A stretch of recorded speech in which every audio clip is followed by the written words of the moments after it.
आप सभी का मेरे चैनल पे बहुत बहुत स्वागत है। आप इस चैनल पे आए हैं तो जाहिर है आप सब हिंदी ही सीखने के लिए आए हैं। और इस चैनल पे मेरी एक छोटी सी कोशिश है कि मैं हिंदी भाषा के ज्ञान को आप तक पहुंचा सकूं। वैसे तो ये चैनल जो है वो एजुकेशनल चैनल है। यहाँ पे मैं हिंदी, इंग्लिश, छोटे बच्चों के किंडरगार्टन जो हैं, किंडरगार्टन ग्रुप जो होता है, उनके लिए सभी तरह की वर्कशीट एंड पढ़ाने का जो टीचिंग मेथड होता है, पढ़ाने का जो तरीका होता है, वो सब टिप्स शेयर करती हूँ और आगे भी करूँगी। इस टाइम पे जो मेरे टॉपिक स्टार्ट मैंने किया है वो है हिंदी, क्योंकि मैंने ना एक प्रॉब्लम मैं फेस कर रही थी। मैं ये स्टार्टिंग का ही है हिंदी का वीडियो और मैं आपके साथ ये चीज़ क्लियर करना चाह रही हूँ कि मेरे अपने खुद के बच्चे जो हैं वो हिंदी, हम लोग हिंदी मीडियम से पढ़े हुए हैं, लेकिन हमारे बच्चे जो इस टाइम पे हैं वो सब इंग्लिश मीडियम में हैं। तो कहीं ना कहीं मैं उस कमी को देखती हूँ कि हिंदी की जो कमी है ना वो स्कूली शिक्षा से पूरी नहीं हो पा रही है। तो मेरा जो मोटिव है इस चैनल को बनाने का वो सिर्फ ये है कि जैसे मेरे बच्चे इस दिक्कत को फेस कर रहे हैं, इस दिक्कत से रूबरू हो रहे हैं, ऐसे बहुत से माता पिता होंगे जिनके बच्चे इस तरह की दिक्कतों को देख रहे होंगे कि हिंदी पढ़ने में प्रॉब्लम आ रहा है। इवन हम लोगों को भी आ रही है, क्योंकि लैंग्वेज जो हो गई है, भाषा जो हो गई है, वो ज़्यादा जोर सभी का अंग्रेजी की तरफ रहता है, इंग्लिश की तरफ रहता है। तो मैं ये नहीं कहती हूँ कि इंग्लिश सीखना बेकार है। कोई भी लैंग्वेज सीखना कभी बेकार नहीं हो सकता। हमें वो लैंग्वेज सीखनी चाहिए। लैंग्वेजेस सीखना बहुत ज़्यादा ज़रूरी है, लेकिन अपनी भाषा को छोड़ देना ये गलत है। तो अपनी भाषा को पकड़ के रखिए, अपनी भाषा पे अपनी पूरी पकड़ रखिए। यही मेरी इच्छा है और इसी इच्छा की वजह से मैं इस चैनल पे हिंदी के टॉपिक्स को लेकर आई हूँ, क्योंकि जितना ज़रूरी इंग्लिश सीखना है, जितना ज़रूरी अंग्रेजी भाषा सीखना है या कोई अन्य भाषा सीखना है, उतना ही ज़रूरी है अपनी भाषा को जानना, अपनी भाषा को समझना। तो हो सकता है कहीं मैं गलत हूँ, हो सकता है कहीं मैं बहुत अच्छी हूँ। बस कोशिश मेरी ये है कि जो भी मैं अच्छा आप लोगों को दे सकती हूँ वो मैं दूँ। इसी उम्मीद के साथ मैं इस जो आज का ये टॉपिक है इसको आगे बढ़ाती हूँ कि शायद ज़्यादा नहीं तो थोड़ा ही सही मैं आप लोगों की कुछ मदद कर सकूँ, मैं आप लोगों के लिए कुछ अच्छा कंटेंट, एक अच्छा विषय यहाँ पे प्रदान कर सकूँ। चलिए हम आज का अपना टॉपिक स्टार्ट करते हैं, इसी उम्मीद के साथ कि मिलजुल कर हम अपनी भाषा को बनाए रखेंगे, अपनी भाषा की गौरव को बढ़ाएंगे। ठीक है, शुरू करते हैं। तो सबसे पहला ही प्रश्न जो है, अगर आप पेरेंट हैं, अगर आप माता पिता हैं और मेरा वीडियो देख रहे हैं, तो मैं आपको सबसे पहले चाहूँगी कि अपने बच्चे को किसी भी लैंग्वेज को जब वो सीख रहा है उसको इंट्रोड्यूस कराइए कि लैंग्वेज क्या होता है, भाषा क्या होती है। चाहे वो इंग्लिश सीख रहा है, चाहे वो हिंदी, चाहे वो अन्य कोई भी स्टेट में है, राज्य में है, वहाँ की भाषा को सीख रहा है। वो संस्कृत हो सकती है, वो पंजाबी हो सकती है, वो बांग्ला हो सकती है, गुजराती हो सकती है, उर्दू हो सकती है, मलयालम हो सकती है, कन्नड़ हो सकती है, कोई भी भाषा है। तो सबसे पहले बच्चे को और माता पिता को या जो भी उसको पढ़ा रहा है, वो शिक्षक, वो गुरु, उसको ये बताना चाहिए कि भाषा क्या है। और इतने सरल शब्दों में आप बच्चे को बताइए कि भाषा क्या है कि उसे वो बोझ ना लगे। भाषा वही है जो हम दोनों इस टाइम बात कर रहे हैं। मैं बोल रही हूँ, आप सुन रहे हैं। मैं बोल रही हूँ, आप सुन रहे हैं। ये भाषा के दो रूपों का हम प्रयोग कर रहे हैं। यहाँ कुछ लिखा हुआ है, मैं उसे पढ़ रही हूँ। ये भी भाषा के दो रूपों को हम प्रयोग कर रहे हैं।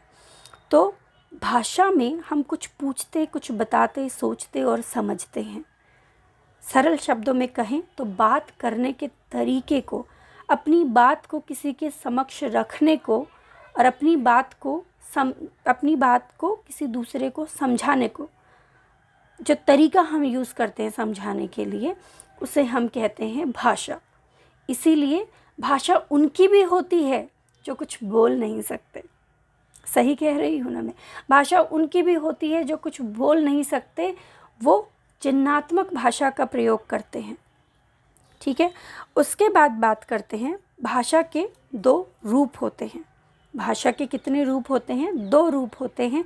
एक मौखिक, जिसमें एक जो व्यक्ति है वो बोलता है और दूसरा उसको सुनता है। बोलने वाला मौखिक भाषा का प्रयोग कर रहा है। दूसरा होता है लिखित, जो कि मैं यहाँ पे इस वक्त जो लिखा हुआ है उसको पढ़ रही हूँ, इसको कहते हैं लिखित भाषा। ठीक है, लिखे हुए को पढ़ना। यहाँ पे वही 2 रूप फिर एक साथ प्रयोग किए जाएंगे, लेकिन भाषा के 2 रूप हैं, एक मौखिक जहाँ आप बोलते हैं और दूसरा लिखित भाषा। तो अगर कौशल की बात की जाए, मतलब जो भाषा है, भाषा के अगर कुल प्रयोगों की बात की जाए कि कितना तरीके से किस किस तरह से आप भाषा को प्रयोग करते हैं, तो वो कुल मिलाकर जो बोलेंगे हम, टोटल जो है वो 4 हैं, जिसमें शामिल है सुनना, बोलना, पढ़ना और लिखना। ये भाषा के 4 कौशल होते हैं। अब मेरी पिछली 2 वीडियो में आपने देखा होगा कि मैंने आपके साथ मेरे इसी चैनल पे मैंने 2 शॉर्ट्स शेयर किए थे, जहाँ पे पहले शॉर्ट्स में मैंने बताया था उच्चारण स्वरों का और दूसरे शॉर्ट्स में मैंने बताया था उच्चारण व्यंजन का। ठीक है, तो इसी उसको हम आगे बढ़ाते हुए मैं आपको बताती हूँ कि जब हम हिंदी भाषा का प्रयोग करते हैं, उस भाषा के प्रयोग करने के लिए हम जिन क, ख, व्यंजन और स्वर का जो प्रयोग करते हैं, इन्हें कहा जाता है वर्ण। 2 तरह के वर्ण हम यूज़ करते हैं, स्वर वर्ण और व्यंजन वर्ण। ठीक है, 2 तरह के वर्णों का हम यूज़ करते हैं। स्वर वर्ण अ, आ, ई, उ, ये मैं अपनी पहली वीडियो में भी बता चुकी हूँ। इनका उच्चारण अगर आप सीखना चाहते हैं तो मेरी पिछली वीडियोस को जाके ज़रूर देखिए। और दूसरा है व्यंजन वर्ण। इन दोनों के टोटल कॉम्बिनेशन को, कुल जो है उसको हम कहते हैं वर्णमाला, स्वर वर्ण और व्यंजन वर्ण। तो स्वर वर्ण हिंदी में होते हैं 11 स्वर्ण वर्ण होते हैं, मतलब 11 स्वर होते हैं। अब आप कहेंगे कि गिनती करने पे तो ये 11 नहीं है। बिल्कुल सही कह रहे हैं आप, गिनती करने पे ये 11 नहीं है, बल्कि ये 13 है। तो इसमें से जो अं और अह है, ये अनुस्वार है और अह जो है विसर्ग है। इसको स्वर नहीं कहा जाता, इन दोनों को स्वर नहीं कहा जाता, लेकिन ये स्वरों में ही समाहित होते हैं। ना तो ये स्वर हैं एक्चुअल में, ना ये व्यंजन है। अब बात करते हैं व्यंजन की। तो व्यंजन कुल हिंदी में जो है वो 35 हैं। इसमें से इस ड़ को और ढ को भी जो है वो व्यंजन में सम्मिलित कर लिया गया है। इसी तरीके से और भी 2 व्यंजन हैं जिनका कि यहाँ पे लिखा हुआ नहीं है। वो है फ, जहाँ पे फ के नीचे एक छोटी सी बिंदी होती है, और दूसरा होता है ज के नीचे एक छोटी सी बिंदी होती है। तो वो उसकी जो उच्चारण है उसको थोड़ा लंबा कर देता है और थोड़ा सा उसका तरीका जो है बोलने का वो बदल जाता है। तो ये आज का मेरा टॉपिक था, जहाँ पे मैंने आपको बताया कि हिंदी भाषा क्या होती है, भाषा के रूप कितने होते हैं और भाषा के कौशल कितने होते हैं। दूसरा टॉपिक हमने यहाँ पे आज पढ़ा वर्णमाला के बारे में। तो जब भी आपसे कोई पूछे कि वर्णमाला क्या होती है, तो स्वर और व्यंजन के समूह को हम वर्णमाला कहते हैं, क्योंकि ये जो 11 स्वर हैं और अनुस्वार और अह विसर्ग, ये जो टोटल हैं, इन टोटल्स के ही समूह को, इनके समूह को हम वर्णमाला बोलते हैं। 2 तरह के वर्ण होते हैं, स्वर वर्ण और व्यंजन वर्ण, और इनके समूह को कहा जाता है वर्णमाला।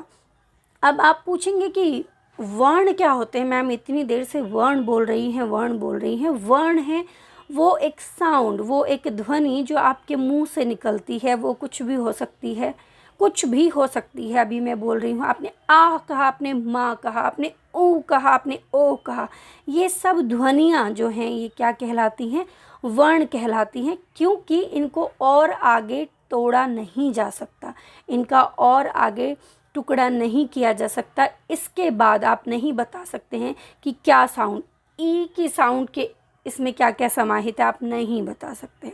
ठीक है, इसलिए ये वर्ण हैं, अंतिम सबसे छोटी इकाई। तो यही मेरा आज का टॉपिक था। होप आप लोगों को वीडियो अच्छा लगा होगा। अगर अच्छा लगा है तो चैनल को प्लीज़ सब्सक्राइब कीजिए। इसी तरह की और वीडियो में लाने की पूरी कोशिश करूँगी ताकि मैं आप लोगों की मदद कर सकूँ और मुझे अच्छा लगेगा कुछ अच्छा दे के। मिलती हूँ नेक्स्ट वीडियो में किसी और वीडियो के साथ, किसी और टॉपिक के साथ, और हिंदी की श्रृंखला को हम जारी रखेंगे। तब तक के लिए अपना ध्यान रखिए। धन्यवाद।